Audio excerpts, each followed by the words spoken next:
I know that you were the first, one of the first ones at Clive's party to speak about Whitney's passing the other day. Yes. And that was, did you know her well? Yes, I did.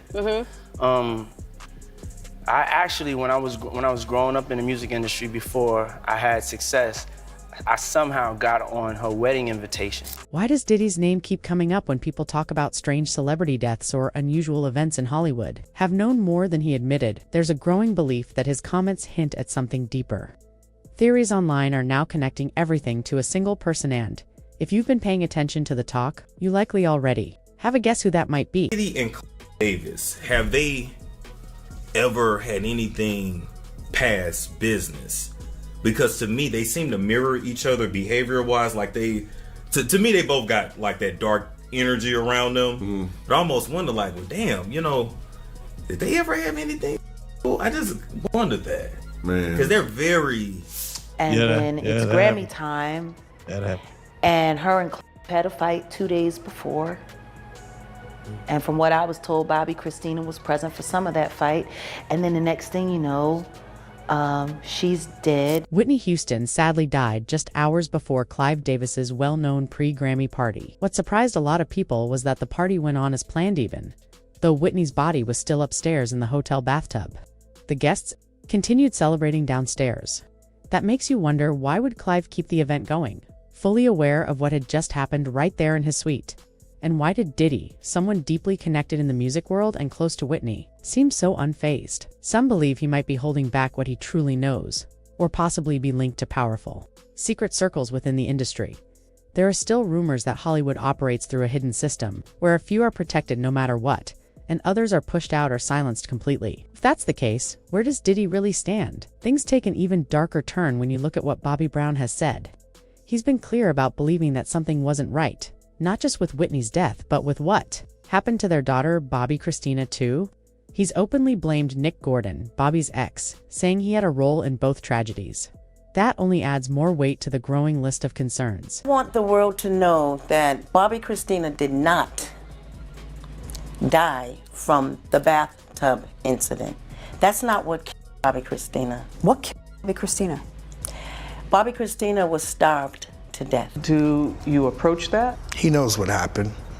I don't know what happened that night, but he does. You walk through that door and you see her much like you saw Whitney. It was literally, it was a nightmare. People are saying that Bobby Brown believes Whitney Houston's death might involve more than just Nick Gordon. Some sources claim Bobby feels the whole situation goes much deeper, possibly tied to people with serious power and long ties in the entertainment world. And now that Whitney's name has come up in recent court testimony linked to Diddy, it's no surprise that people are starting to pay closer attention. Many think Bobby might be keeping major details to himself and could eventually reveal the full story. Whitney's name came up during a trial when Diddy's former assistant, Capricorn Clark, testified. While talking about Cassie's music career, Capricorn said Cassie had some potential but wasn't at the level of real powerhouse artists. When asked why she made that distinction, she said, "Talent to me is Whitney Houston and Mariah Carey."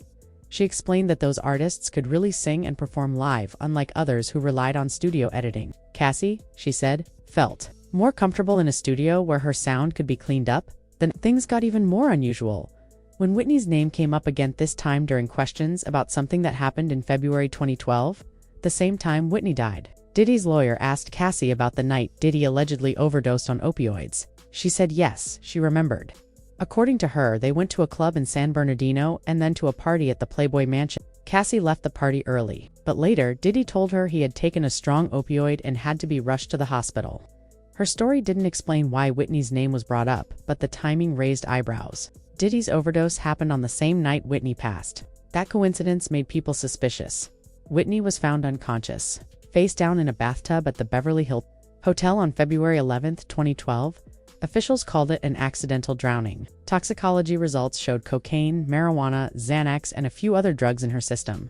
They said she may have had a heart attack due to atherosclerosis, which caused her to lose consciousness and drown. But here's the odd part. There was no proof that she actually had a heart attack. The autopsy only showed mild heart disease, with one slightly clogged artery, not enough to confirm sudden cardiac arrest. Another detail that bothered people was the small amount of water in her lungs.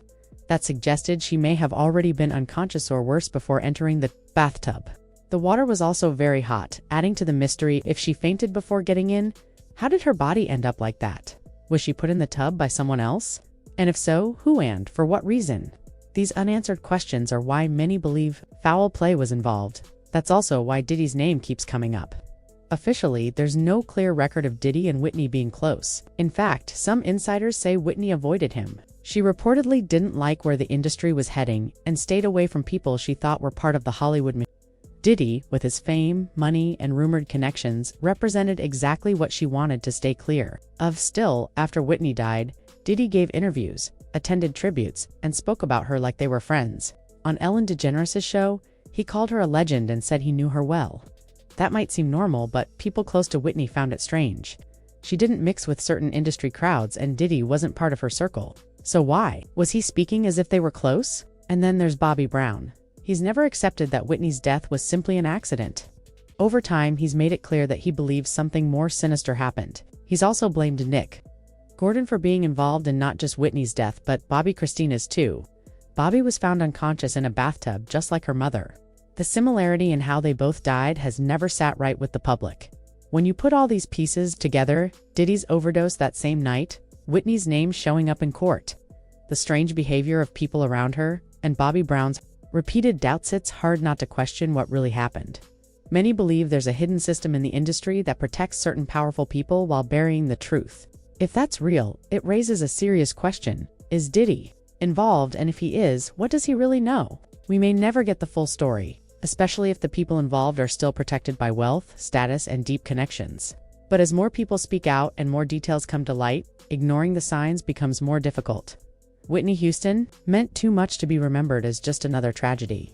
If there's more to her story, I know that you were the first, one of the first ones at Clive's party to speak about Whitney's passing the other day. Yes. And that was, did you know her well? Yes, I did. I actually, when I was growing up in the music industry before I had success, I somehow got on her wedding invitation. So I was at her wedding, but I didn't really know her. But it was like the hottest thing in town for the music industry. But I didn't crash the party somehow. You know, I was a hustler. I got my name on there, me plus one. I went there, and I was just like, oh my God, I'm at Whitney Houston's wedding. You know, I was a big Bobby Brown fan. And then throughout the years, I got to meet her, and she was so full of life, so full of just joy. And she always made you feel like she noticed you and recognized you and spoke to you. And she'll definitely. Some people are starting to question why Diddy was so quick to publicly connect himself to Whitney Houston after she died, especially when there were already rumors that she didn't trust him. If they weren't actually close, why did he speak so highly of her when she was no longer around to respond? Critics think this might have been a calculated move to keep his public image clean, using his tribute to gain sympathy and seem more connected to a legend like Whitney. But others feel like this wasn't just about appearances. There might be more going on beneath the surface. Some believe Diddy's link to Whitney wasn't direct, but instead came through Clive Davis, a powerful figure in the music world who's often described in certain circles as Diddy's mentor. Even more, Clive has a long history of launching stars and deciding their fate. Some say he's helped artists reach the top, but once they're no longer useful, he quietly pushes them out. According to a theory that's gained attention online, Whitney may have been a risk to that system. Maybe she knew something or planned to reveal information that could have hurt the wrong people. If so, could Clive possibly, with help from loyal allies like Diddy, have decided to silence her? It may sound extreme, but when you dig into it, things start to feel strange. For years, people have speculated that Clive and Diddy shared more than just a business relationship. Clive himself has openly talked about being bisexual. In his book, The Soundtrack of My Life, he shared details about having long-term relationships with men, even though he was once married to women. He said his first experience with a man was back in the studio 54 days during the late 70s. Clive personally wrote that chapter to make sure it came out exactly the way he wanted. So how did he and Diddy first connect? According to Clive, it happened when Diddy was 23 and hip-hop was just starting to break into the mainstream. On a podcast called Rock and Roll High School, Clive said Diddy came to him with the idea that hip-hop deserved a spot on the top 40 charts. At first, Clive didn't get it, but Diddy played Flava in YA Ear by Craig Mack, along with a few unreleased Biggie tracks, and that changed his mind. From that point on, Clive brought Diddy into industry meetings and saw him as a key player who could bring the label closer to the streets, but that relationship might have come with a price. According to some online discussions, Diddy didn't get all that support for free. It's believed Clive gave him the money to start Bad Boy Entertainment and kept backing it for years. In return, some claim Diddy offered more than just his business. There's speculation that the support also involved a personal relationship, and even more troubling, that Diddy may have taken on a hidden role, helping to manage problems behind closed doors. This brings the focus back to Whitney. Some people think Diddy wasn't just a record executive, but someone who handled difficult situations for others in the industry. And if Whitney knew too much or planned to speak up, she could have been seen as a threat. That raises the question, was her death really just a tragedy or something that was planned to keep her quiet? Bobby Brown has dropped hints over the years.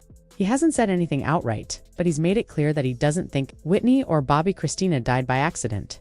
The two deaths are almost identical, both found in bathtubs, both with drugs in their systems, and both surrounded by people who may have had a motive. Bobby has called out Nick Gordon many times, accusing him of being involved in both deaths. Some people dismissed Bobby as being too emotional, but now, others are wondering if he was telling the truth all along. Let's be honest, none of this has been confirmed by police, but people are paying more attention. Diddy's name keeps popping up in legal cases, scandals, and headlines, including the trial where Whitney was mentioned. The fact that Diddy supposedly overdosed the same night Whitney died only adds to the suspicion. So maybe Bobby Brown has been trying to say something this whole time without naming names directly. Maybe there really is a system in place that protects certain people while letting others fall. If that's true, then it's fair to ask, is Diddy part of that system? And if he is, how far does that connection go? It's hard to accept these ideas. The thought that the music industry might have an unseen side where people are rewarded for loyalty and threats are quietly handled sounds more like fiction than fact. But stories keep coming out that follow the same pattern. Whitney Houston was one of the greatest singers of her time. She inspired so many people and reached levels of success few ever see. If her life was ended not just by bad choices, but by personally and in other serious ways, then it's fair for people to start asking hard questions, especially if more names and stories continue to come forward. So what do you think? Has Bobby Brown been trying to tell us something this whole time? Is there a bigger truth we've all been missing? And how are Diddy, Clive Davis, and Whitney really connected behind the scenes? Share your thoughts in the comments, because something about this whole situation just feels off, and the more we talk about it, the harder it becomes to look away.